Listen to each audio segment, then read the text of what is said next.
اللہ تعالیٰ عنہ کی پرورش کی ہے۔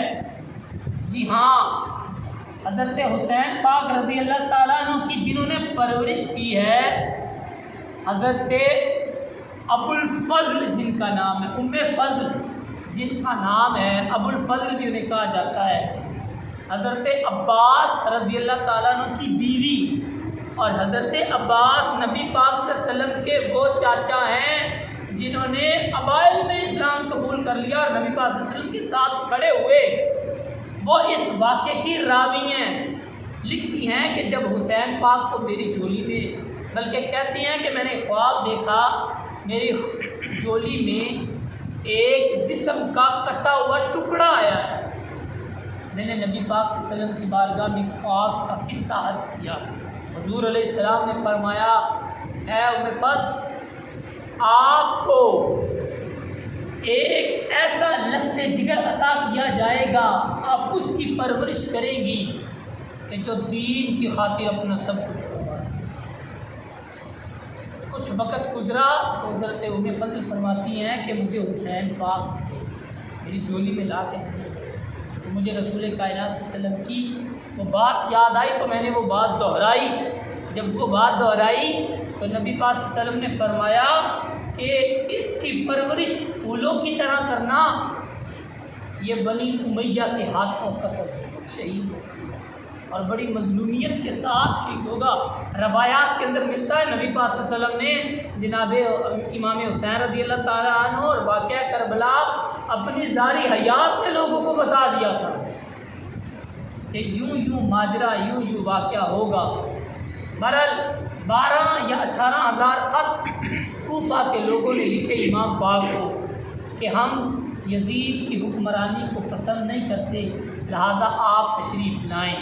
مدینہ پاک کے کئی صحابہ نے منع کر دیا، جس میں بڑے بڑے جلیل القدر صحابہ کرام، لیکن آپ رضی اللہ تعالیٰ نے فرمایا کہ اگر اس وقت ان لوگوں پر ظلم ہو رہا ہے اور میں ان لوگوں کی داد رسی کے لیے وہاں نہ جاؤں تو میں بھی اس گناہ کے اندر شامل پایا جاؤں گا، کیونکہ کسی ظالم کا ساتھ دینا یا ظلم ہوتا ہوا دیکھ کر خاموش رہنا یہ بھی ظالم کے برابر ہے۔ امام پاک نے فرمایا کہ شریعت کی روشنی میں تو میں خاموش رہوں گا تو میں خود گناہ گار ہوں، اور پھر فرمایا کہ وہ بارہا مجھے پکار رہے ہیں اور میں تو اس کی حکمرانی کو نہیں مانوں گا، ظالم کی حکمرانی کو نہیں مانوں گا۔ آپ نے فیصلہ کر لیا جانے کا، لیکن جانے سے پہلے آپ نے اپنے چچا زاد بھائی حضرت مسلم بن عقیل کو بھیجا۔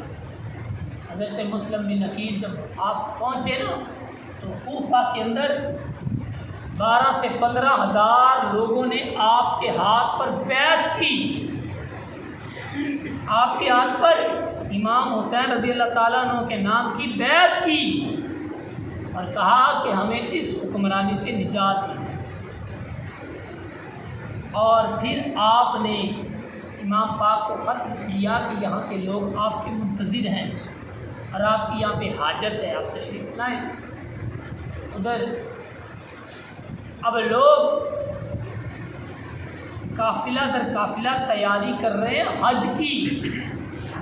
حج کی سعادت حاصل کرنے کے لیے لوگ مکے جانے کی تیاری کر رہے ہیں، عمرے کی سعادت حاصل کرنے کے لیے لوگ مدینے آ رہے ہیں، اور ہمہ وقت آج کا گدی نشین، آج کا پیر آستانے میں بیٹھ کر بڑی بڑی باتیں کرتا ہے، لیکن قربان جائیں جناب حضرت امام حسین رضی اللہ تعالیٰ عنہ آپ کی مقدس ذات پر ہمہ وقت آپ 3 درگاہوں کے سجادہ نشین ہیں۔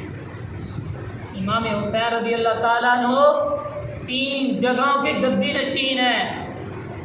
آج کا پیر حق بات کے لیے اپنی گدی چھوڑنے کے لیے تیار، آج کا امام مسجد حق بات کے لیے اپنے مسلح کی فکر کرتا ہے، اپنے مسلح کو بچانے کے لیے، اپنی نوکری کو بچانے کے لیے حق بات کو ضم کر جاتا ہے، ختم کر جاتا ہے۔ لیکن امام حسین رضی اللہ تعالیٰ عنہ ہمہ وقت 3 درباروں کے گدی نشین ہیں. ایک مدینہ المنورہ کے سجادہ نشین، خانہ کعبہ کے سجادہ نشین ہیں آپ، اور بیت المقدس جو حضرت عمر پاک رضی اللہ تعالیٰ عنہ آپ نے فتح کر لیا تھا، آج فلسطین کی سرزمین، آپ اس کے بھی سجادہ نشین ہیں. لیکن جب دیکھا کہ امت پر مشکل وقت آیا اور ظالم حکمران مسلط ہونے لگا تو آپ نے مدینہ چھوڑنے کی نیت کی، اور آپ نے بغیر جنگ کی نیت ہی نہیں، اپنے رفقا کو، عزیز و اقربا کو، جس میں آپ کے سوتیلے بھائی، جس میں آپ کے بڑے بھائی امام حسن کی اولاد اور آپ کی اپنی اولاد، یہ سارے موجود ہیں. یعنی علی بن ابی طالب کی ساری اولاد اس قافلے میں تیار کر، جس قافلے میں بچے بھی ہیں، جس قافلے میں بڑے بھی ہیں، جس قافلے میں عورتیں بھی ہیں، بچیاں بھی ہیں. اور کس لیے سفر کی نیت کی؟ کہ ہم ملک شام جائیں گے، کوفہ جائیں گے، اور ان کو سمجھائیں گے اور ان کو بتائیں گے کہ تم اس سلطنت کے اہل نہیں ہو، اور وہاں پہ مسلمانوں کا کوئی اچھا خلیفہ مقرر کریں گے. کیونکہ سفر پیدل ہوتا تھا، کافی وقت لگنا تھا. آپ نے ماہ شعبان میں یہ سفر شروع کیا. ماہ شعبان میں لوگ رمضان کی تیاریاں کر رہے ہیں، روزوں کی تیاریاں کر رہے ہیں، لوگ پتہ نہیں کیا کیا خوشیاں منانے کی تیاریاں کر رہے ہیں. اور امام پاک آپ لانے کے دین کو بچانے کے لیے اپنا سب کچھ قربان کر کے مدینہ چھوڑ کے، مدینے کا گھر چھوڑ کے، آج لوگ امام پاک کے قصے تو بیان کرتے ہیں، لیکن کبھی کسی نے یہ بتایا کہ حضرت امام حسین رضی اللہ تعالیٰ عنہ کے قافلے میں کون کون تھا؟ 72 تن تو بتائے جاتے ہیں، وہ 72 کون ہیں؟ ادھر ادھر کی ہسٹری سنا دیتے ہیں، ادھر ادھر کے قصے سنا دیتے ہیں، اور کالے کپڑے پا کے، لمیاں لٹا رکھ کے، منہ تے داڑیاں بھی کوئی نہیں ہونی، گاڑیاں سنا سن، عوام کدی نچ ٹپ کے یہ دے جا سن، کدی یہ دے جا سن، عوام نے روا سن تے آپ بھی رو سن، اتنے پیسے تھیلیاں دے نال لے کے تے اللہ بیلی ہو سن، نہ نماز زور پڑھ سن، گھوڑے کٹ سن، سارا کچھ کٹ سن، لیکن نماز نہیں پڑھی. کبھی یہ تو بتایا گیا کہ کربلا کے واقعے میں 72 تن قربان ہوئے، کبھی 72 انگلیوں پہ گن کے بتائے.